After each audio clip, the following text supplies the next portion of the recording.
నమస్కారం focus prime time news కి స్వాగతం. హెడ్లైన్స్ చూద్దాం.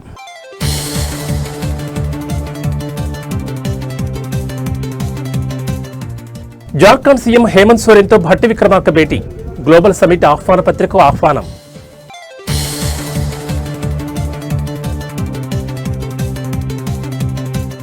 మూడు రోజుల కస్టడీకి ఐబొమ్మ రవి.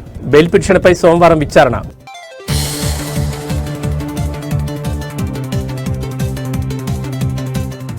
తమ కుటుంబ సంస్థ రాఘవ కన్స్ట్రక్షన్ పై కేసుపై పొంగులేటి స్పందన.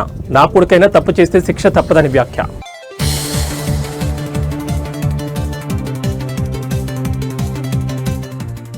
నవంబర్ 27న విచారణకు హాజరు కాలేకపోయినందుకు క్షమాపణ.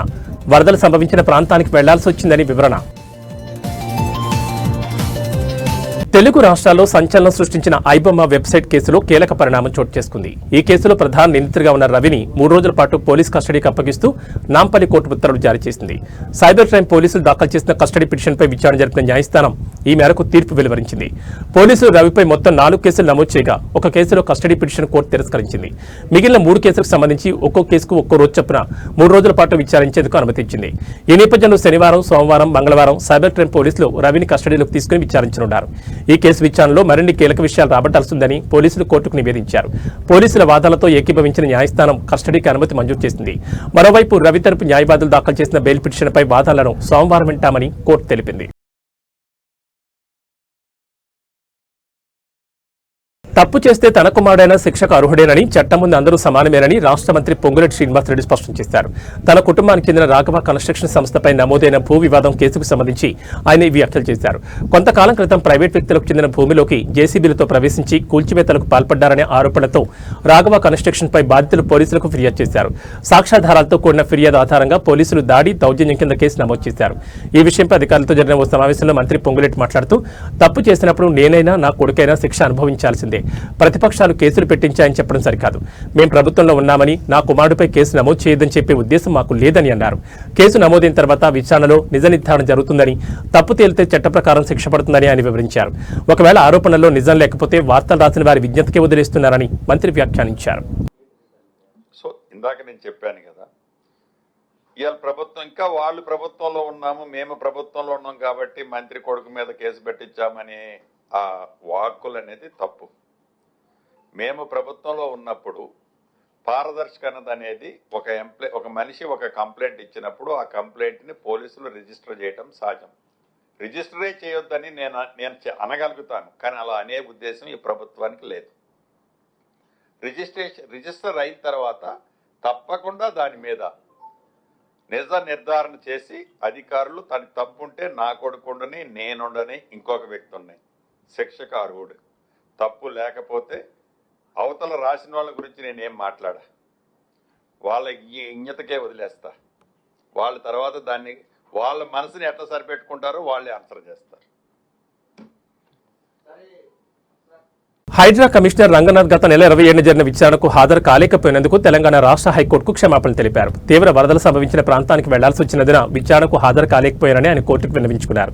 హైదరాబాద్ నగరంలోని బతుకమ్మకుంట కేసు విచారణలో భాగంగా ఆయన ఈ రోజు కోర్టుకు హాజరయ్యారు. ఈ కేసులో హైడ్రాపై సుధాకర్ రెడ్డి అనే వ్యక్తి కోర్టు ధిక్కరణ పిటిషన్ దాఖలు చేశారు. ఈ క్రమంలో న్యాయస్థాన ఆదేశాల మేరకు రంగనాథ్ కోర్టుకు హాజరై క్షమాపణ చెప్పారు. బతుకమ్మకుంట పరిధిలోని ప్రైవేట్ స్థలానికి సంబంధించి యథాతథ స్థితిని కొనసాగించాలని జూన్ 12 ఇచ్చిన ఉత్తర్వులను ఉల్లంఘించిన హైడ్రా కమిషనర్ రంగనాథ్పై కోర్టు ధిక్కరణ కింద చర్యలు తీసుకోవాలని సుధాకర్ రెడ్డి హైకోర్టులో పిటిషన్ దాఖలు చేశారు. అక్టోబర్ 31న దీన్ని విచారించిన హైకోర్టు కోర్టు ధిక్కరణ చర్యలు ఎందుకు తీసుకోకూడదో నవంబర్ 27న వ్యక్తిగతంగా హాజరై వివరణ ఇవ్వాలని హైడ్రా కమిషనర్కు ఆదేశాలు జారీ చేసింది. అయితే బాచుపల్లిలో అత్యవసర పనులు ఉన్నందున విచారణకు ప్రత్యక్షంగా హాజరు కాలేకపోతున్నారని, హాజరు నుంచి మినహాయింపు ఇవ్వాలని కోరుతూ రంగనాథ్ మధ్యంతర పిటిషన్ దాఖలు చేశారు.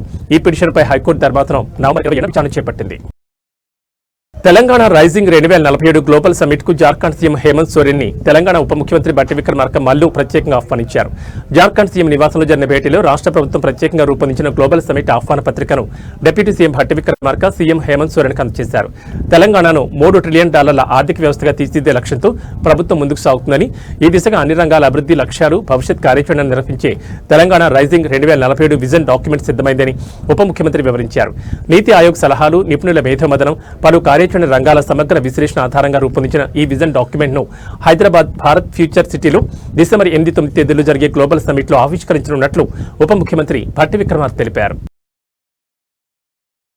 ముఖ్యమంత్రి రేవంత్ రెడ్డి ఆదేశిస్తే తాను ఎమ్మెల్యే పదవికి తక్షణమే రాజీనామా చేసేందుకు సిద్ధంగా ఉన్నారని ఎమ్మెల్యే దానం నాగేందర్ సంచలన ప్రకటన చేశారు. పార్టీ ఫిరాయింపుల ఫిర్యాదుపై సమాధానమిచ్చేందుకు స్పీకర్ గడ్డం ప్రసాద్ కుమార్ ను మరింత గడువు కోరిన కొన్ని రోజులకే ఆయన ఈ వ్యాఖ్యలు చేయడం ప్రాధాన్యత సంతరించుకుంది. ఈ సందర్భంగా దానం నాగేందర్ మాట్లాడుతూ ఎన్నికల్లో పోటీ చేయడం, పోరాడడం తన కొత్తేమీ కాదన్నారు. తాను ఇప్పటివరకు 11 సార్లు ఎన్నికల బరిలో నిలిచారని గుర్తు చేశారు. ఎమ్మెల్యేల అనర్హత కేసుపై ప్రస్తుతం సుప్రీంకోర్టులో వాదనలు కొనసాగుతున్నాయని ఆయన తెలిపారు.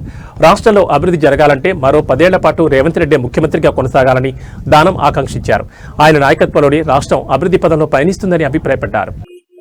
సందర్భాన్ని బట్టి అది నిర్ణయం తీసుకుంటాం. ఇంకా దాని గురించి ఏం చర్చ జరగలేదు. మరి ముఖ్యమంత్రి గారు అందరూ ఆలోచించిన తర్వాత అలాంటి పరిస్థితి వచ్చినప్పుడు నేను ఎన్ని ఎలక్షన్లు కొట్లాడినా మీకు తెలుసు, ఇప్పటి వరకు సుమారు 11 ఎలక్షన్లు కొట్లాడాను. ఎలక్షన్ కు నాకేం కొత్త కాదు, ఫైట్ చేయడం నాకేం కొత్త కాదు. ఫైట్ చేయడం, గెలవడం అనేది నా రక్తంలోనే ఉంది.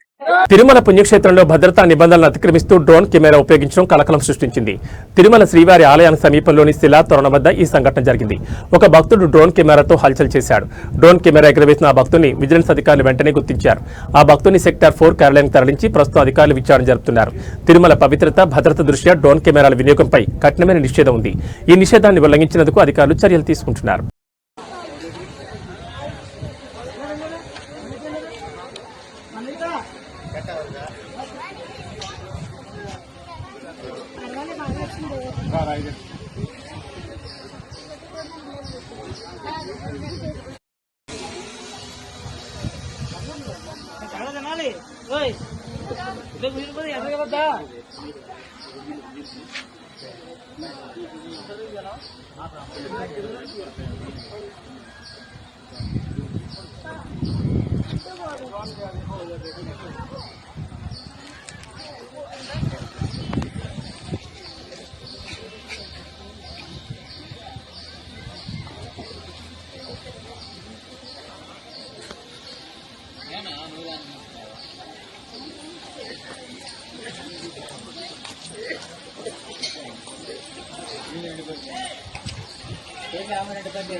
తెలంగాణ రాష్ట్ర ఏసీబీ దూకుడు మీద సాగుతోంది. సగటున రోజుకు అవినీతి అధికారిని పట్టుకుంటోంది.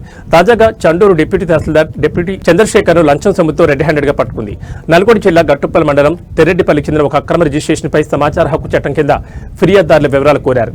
వివరాలు అందించేందుకు డిప్యూటీ తహసీల్దార్ చంద్రశేఖర్ వారి నుంచి 15,000 డిమాండ్ చేశారు. దీంతో బాధితులు ఏసీబీని ఆశ్రయించారు. హైదరాబాద్ బాలాపూర్లోని తన నివాసంలో లంచం తీసుకుంటూ చంద్రశేఖర్ ఏసీబీ అధికారులకు చిక్కాడు. ఆదాయానికి మించి అక్రమాస్తుల కేసులో రంగారెడ్డి జిల్లా భూరికార్ల ఏడీ శ్రీనివాస్ వద్ద దాదాపు 100 కోట్ల అక్రమాస్తులు ఏసీబీ సోదాల్లో వెల్లడవడం రాష్ట్రంలో రెవెన్యూ అధికారుల అవినీతికి నిదర్శనంగా నిలుస్తోంది. హైదరాబాద్ నగరంలో వీధి కుక్కల దాడులు మళ్లీ కలకలం సృష్టిస్తున్నాయి. తాజాగా యూసఫ్గూడ పరిధిలోని శ్రీ లక్ష్మీ నరసింహనగర్ ప్రాంతంలో ఈ సంఘటన జరిగింది. ఇంటి బయట ఆడుకుంటున్న ఒక బాలుడిపై వీధి కుక్కలు ఒక్కసారిగా దాడి చేశాయి. ఈ దాడిలో బాలుడు గాయాల పాలయ్యాడు. గాయపడిన బాలుడిని వెంటనే అతని కుటుంబ సభ్యులు చికిత్స నిమిత్తం ఆసుపత్రికి తరలించారు.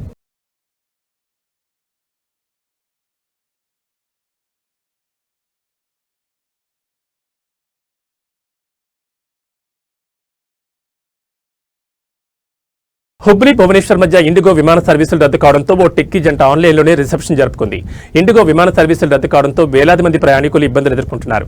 అయితే ఓ టెక్కీ దంపతులకు మాత్రం ఊహించని అనుభవం ఎదురైంది. ఇటీవల వివాహం చేసుకునే ఈ నూతన దంపతులు అనివార్య కారణాల వల్ల ఆన్లైన్లో రిసెప్షన్ నిర్వహించాల్సి వచ్చింది. కర్ణాటకలోని హుబ్లీకి చెందిన మేధా క్షీరసాగర్, ఒడిశాలోని భువనేశ్వర్కి చెందిన సంగం దాస్ బెంగళూరులో సాఫ్ట్వేర్ ఇంజనీర్గా పనిచేస్తున్నారు. నవంబర్ 23న వీరి వివాహం జరగగా బుధవారం వధువు స్వస్థలంలో రిసెప్షన్ ఏర్పాటు చేశారు. ఈ వేడుకకు హాజరయ్యేందుకు నూతన దంపతులు భువనేశ్వర్ నుంచి బెంగళూరుకు ఇండిగో విమానంలో టికెట్లు బుక్ చేసుకున్నారు. అయితే విమాన సర్వీసులో అంతరాయం ఏర్పడడంతో వారి రాక సాధ్యం కాలేదు. మరోవైపు వారి రిసెప్షన్ కు సంబంధించిన ఏర్పాట్లు పూర్తయ్యాయి. ఆహ్వానితులు కూడా హాజరయ్యారు. దీంతో నూతన దంపతులు వర్చువల్ గా రిసెప్షన్ లో పాల్గొన్నారు.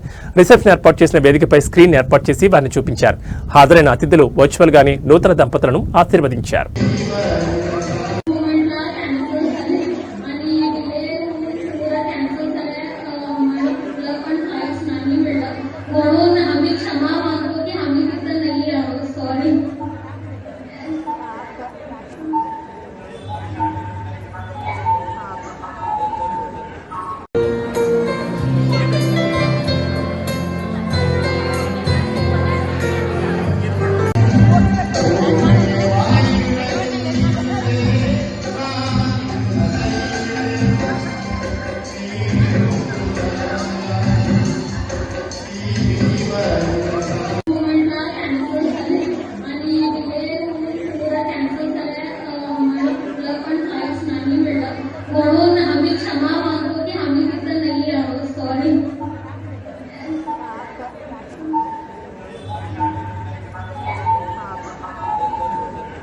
తెలంగాణ జాగృతి అధ్యక్షురాలు కల్వకుంట్ల కవిత కుత్బులాపూర్ నియోజకవర్గంలోని మేడ్చల్ మల్కాజిగిరి జిల్లాలో రెండో అతిపెద్ద చెరువైన పెరిగి చెరువును పరిశీలించారు.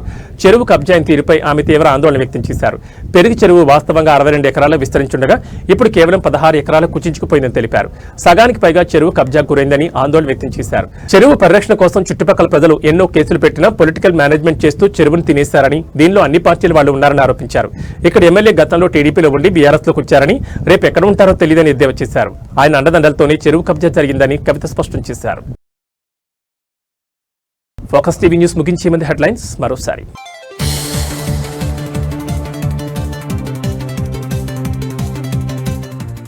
జార్ఖండ్ సీఎం హేమంత్ సోరెన్తో భట్టి విక్రమార్క భేటీ, గ్లోబల్ సమిట్ ఆహ్వాన పత్రికకు ఆహ్వానం.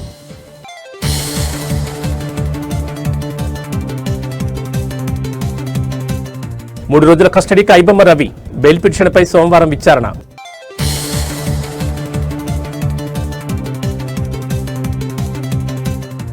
తమ కుటుంబ సంస్థ రాఘవ కన్స్ట్రక్షన్ పై కేసుపై పొంగులేటి స్పందన, నా కొడుకైనా తప్పు చేస్తే శిక్ష తప్పదని వ్యాఖ్య.